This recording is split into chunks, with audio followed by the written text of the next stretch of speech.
What's up everyone, Ryan from Oakland Ghosts, and in my last video where I shared with you my ultimate DAWless setup, it was brought to my attention in the comments that one thing that I forgot to do was show you how everything's connected. So in today's video, I'm just going to give you a quick studio tour and show you how I have everything set up in such a way that all I have to do is hit the power and get right to creating.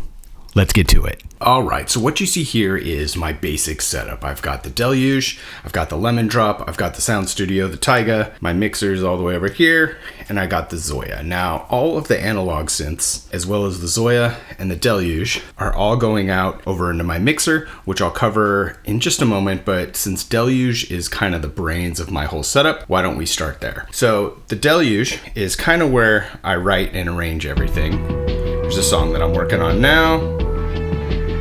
Just a little taste.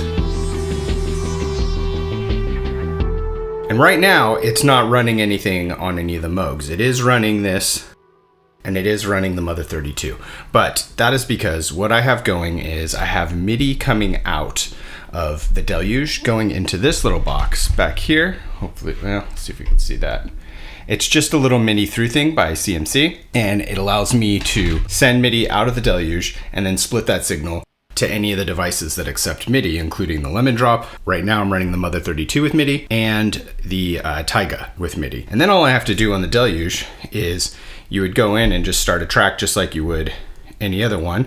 I switch it to MIDI like so, and it'll give me basically a channel that I could, right now that's going to the Mother 32. So it just gets it, and I could just sequence right in here. It runs it to the clock, just like it does. So if you were to look at some of these tracks, like these two, this one's a MIDI 4 channel, that's going to the Taiga. So that's running a pad off of the Taiga.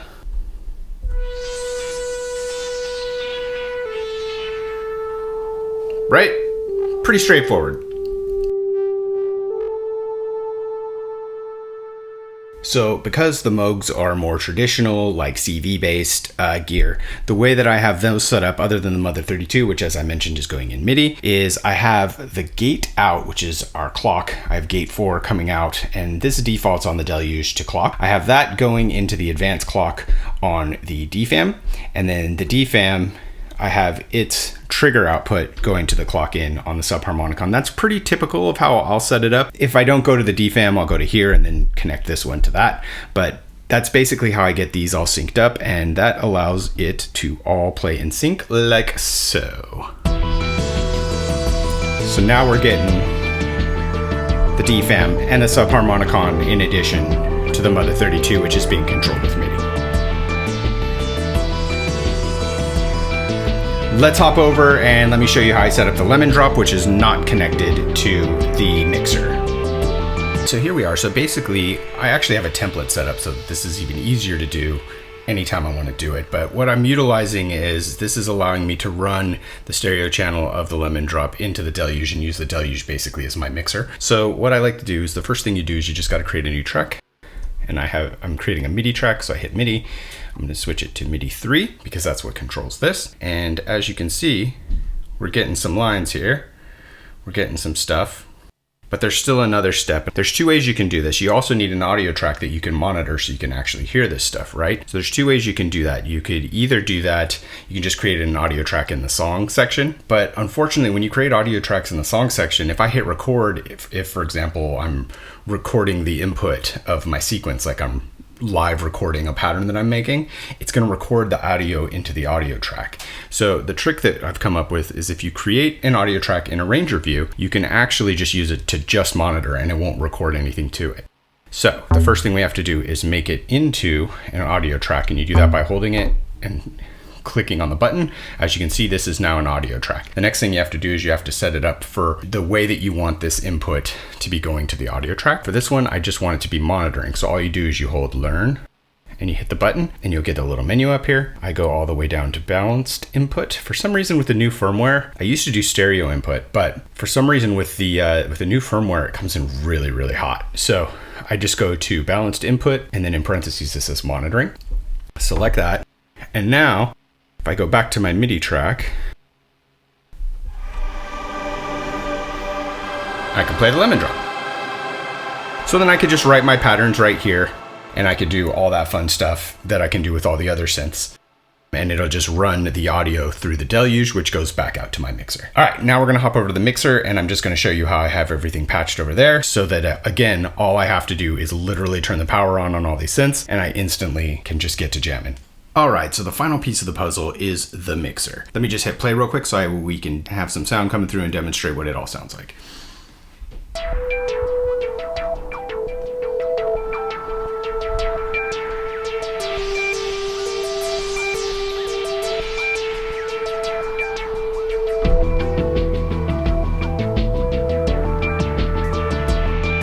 All right, so each channel on my mixer has a different piece of analog gear, except 1 and 2. 1 has the audio from my microphone, which I'm using right now for my microphone.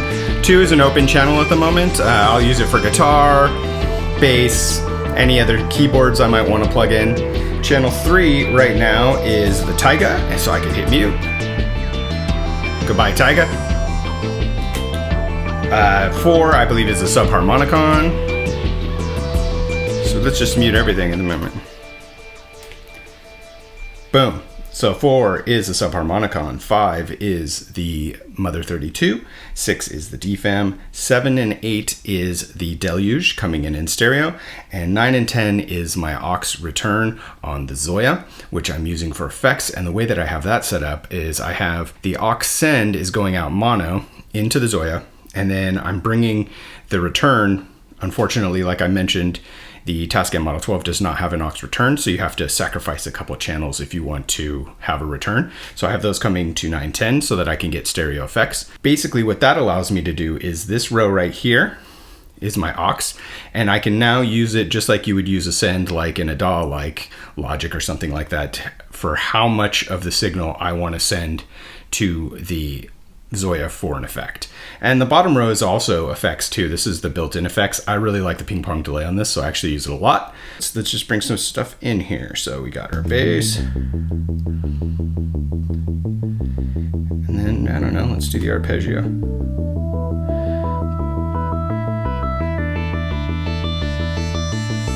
Right, and then I've got the DFAM doing some weird bleeps and bloops.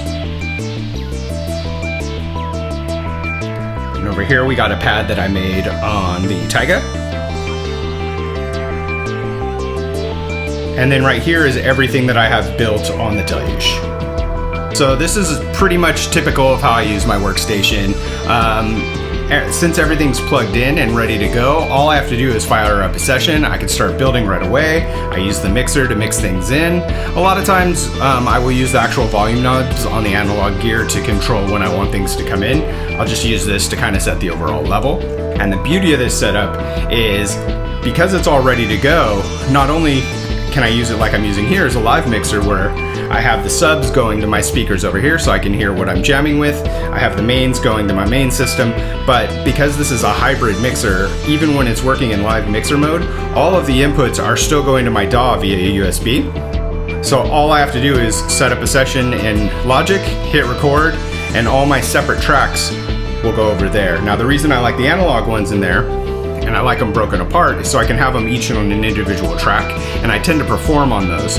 The Deluge obviously only has a stereo out, so it has to go stereo. And what I'll usually do is after I record a performance, going through the entire song, I will then go back through and I'll individually export each track one at a time to Logic from my Deluge. Although I hear with the current firmware update in beta, they're gonna have stem export, and I'm super excited about that. There you go, folks. That's how everything is connected in my ultimate DAWless rig. I hope that was helpful. I hope it makes a little more sense now. If you have any questions, definitely hit me in the comments. I hope this inspires you to get creating. For me, it was all about ease of use. It's about being able to just hit this power switch and start jamming right away with as little friction as possible without moving wires around and all that. And that's what I'm getting with this. Thanks again. Hit the subscribe if you found this helpful, and we'll see you next time. Ryan out.